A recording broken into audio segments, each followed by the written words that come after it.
Well, look, we're going to obviously talk about England again. Trent Alexander-Arnold is been confirmed by the FA that he is out of the Euros with a thigh injury that he picked up in the game and against Austria, and it was a massive blow for him, Carlton. But we've obviously had Gabby on with me last night. We were discussing who replaces him, and I want to get your thoughts on this. And for me, the simple one is that Trent is a set-piece specialist. You know, there's talk of Lingard, replacing him. But for me, I just think Ward-Prowse needs to be in there, Colton. I really do, because he can play midfield. Jordan Henderson is still not right, still not fit. We don't know when he's going to be back. I just think Ward-Prowse gives you something different. Set-piece specialist. How many games do we, you decide in set pieces? That, for me, is why you've got to take him. Listen, he's a great set piece taker, but you got to look at, and we don't know how he's been training whilst he's been away. So maybe he's not in favour because he might not be. Well, he didn't play the other night, did he? Yeah, but training tells a lot. You already know. Sometimes the manager will see you think, I don't really fancy him when he's not taking a free kick or when he's not taking a corner. There's the rest of the game we got to worry about. But I'm not saying that he's not a good player. Of course he is, but I don't know if that's enough in Southgate's eyes to take him. Or I was saying to go, like, he didn't come on the other day, did he? He didn't come on, so why would he actually take him if he didn't even feature in last night's game? Yeah, who would you take? Listen, could take anyone at the moment. Like, I don't think it's going to affect anything because there were 4 right backs in the squad. And I saw an interview with Gareth after the game, and he was talking about the injury. Yeah, but he mentioned Trent obviously playing as a midfielder, so he obviously thinks he's capable of playing in midfield as well. So, yeah, but he's not, is he? I mean, I think he can play in midfield, definitely. But you're not going to do that in a competition. Why? It's like it's a wild card. Do you know what I mean? You no one would be prepared for that. You know what I mean? So it's a wild card as well. So it might have worked out. And imagine he came on in midfield and he was good. Like, imagine. I can't see it though. I mean, look, do you trust the big question? And I think a lot of people are asking this now. And watching the game the other night, Coley, I have to say it was poor, right? I know it wasn't the first team, but it was a poor performance. Really defensive again. If Austria could, score or open us up properly like a decent side, we would have got beat. We would have got beat comfortably. And I just look at the squad. And do you think Southgate is trusted? Can you trust him with this squad in this massive competition that we probably should get to the last stages in? Yeah, I do. He done really well at the World Cup. Like, he's got a real club culture in that squad, and I think a lot of it is down to the morale of the squad as well. I think they've got a really tight-knit squad. The boys are all mates. They all work for each other. I know they'll be very disappointed that Trent's not going. But they'll round up the troops and say, listen, we got to do it for him. They definitely got that club spirit, and everybody's on the same page in that squad, and everyone wants the best for each other. What's the minimum?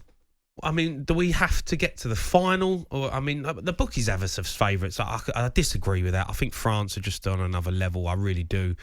They win, and they've won things before. England just haven't got over the line. So, I mean, what is the minimum? What will be acceptable for Gareth Southgate? Semis would be decent. Once you get to the semis, anything can happen. You already know that. Yeah. So that is acceptable. Once you get to the semis, anything can happen. If it swings in our favour that we win that game to go into the finals, but semis that should be top of the list at least. Yeah. But then once you get to the semis, then you can start dreaming. Quarterfinals, not so much. Yeah.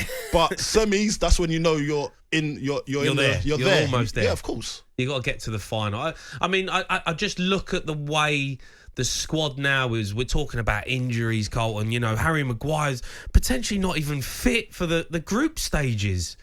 Jordan Henderson. Gareth Southgate done the interview after the game. He said that Jordan Henderson had a chat with him in the morning, said he wasn't quite fit, went for a scan.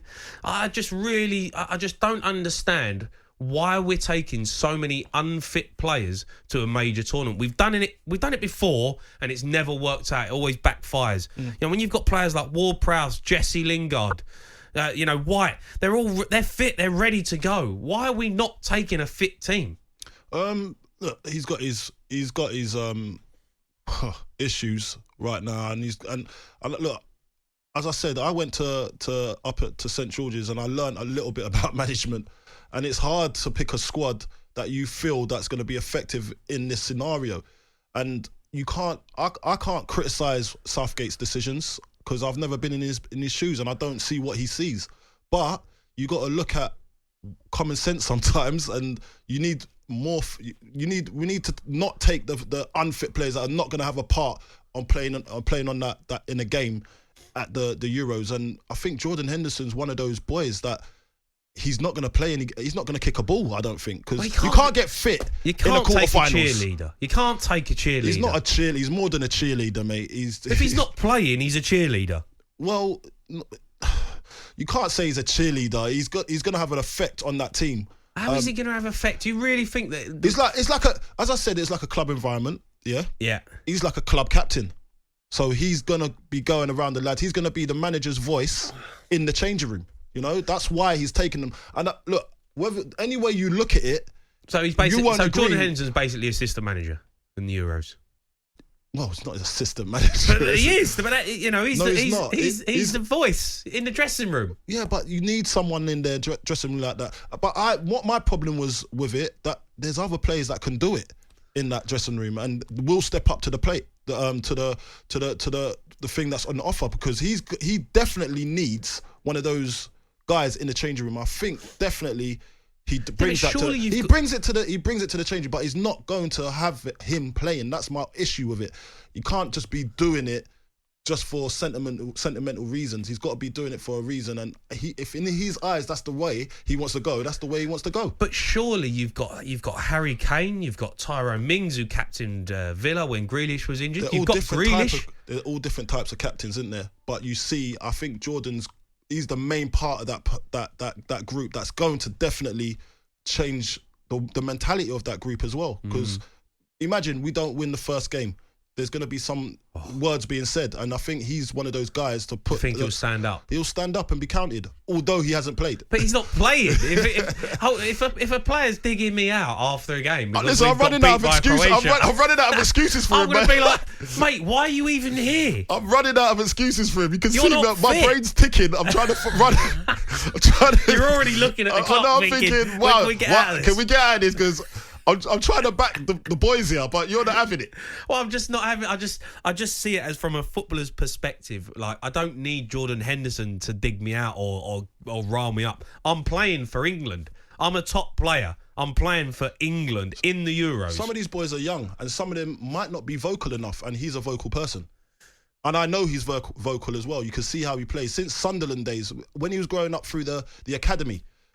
He was taught how to be vocal. I spoke to one of his mentors.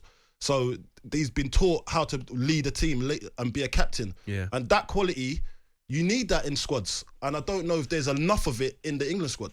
Okay, get your calls in on that. 08717 22 33 44. Should Jordan Henderson be going to the Euros, even if he doesn't play? Another one, Antonio Conte is very close to signing for Spurs, Coley. And for me, I am absolutely buzzing. I think it's a massive, massive coup for us to get him. You know, he's a born winner. He knows how to win trophies. I love his style of football. He doesn't take any rubbish. You know, he'll get rid of the deadwood who are not pulling their weight. He says it how it is. I think it's a brilliant, brilliant move for Spurs if we can get it done, and I think it's almost done. What do you think? He's the right man, or can you see him clashing a little bit with Daniel Levy? Yeah.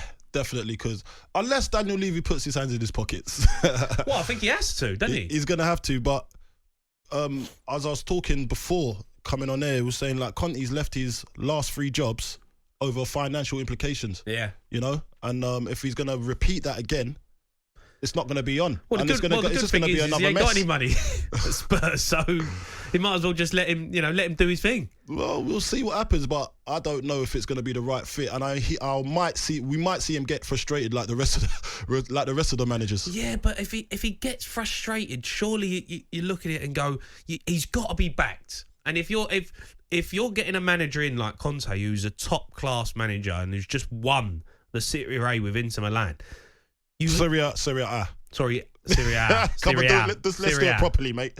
Yeah. Oh, you're one to talk about properly. You just said throw your mate under the car. You know what I meant. Everyone knows what you mean, but it doesn't mean it's right. This is what makes me special, mate. Yeah. All right, Spurs fans, get your calls in 08717 2233 44. Do you want Conte at the football club? This is the Sports Bar on talkSPORT with me, Jamie O'Hara, and West Ham legend Colton Cole. The Sports Bar with Andy Goldstein and Jason Cundy. Monday to Thursday night from 10 on AM, on DAB, via the talkSPORT app and on your smart speaker. talkSPORT.